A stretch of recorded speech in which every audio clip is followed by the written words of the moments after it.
The Hampton Storytelling Festival wrapped up this weekend, but organizers tell our Jordy Clark why keeping personal stories alive is more important than ever in the digital era.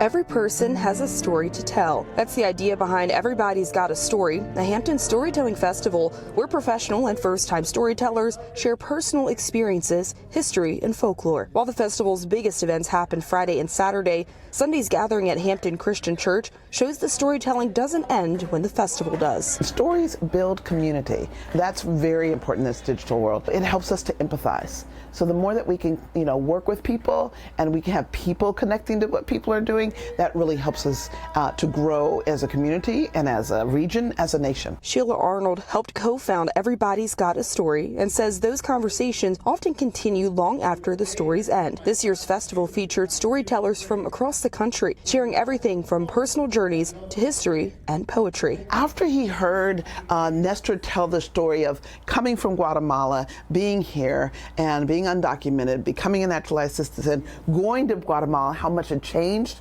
he sat at a table with his daughters, his adult daughters later that afternoon, and talked about how his life had changed, how his hometown had changed. For Arnold, that's what storytelling is supposed to do, not just entertain, but help people better understand one another. And as the country celebrates America's 250th birthday, she says every story has a place. I actually don't call it a melting pot.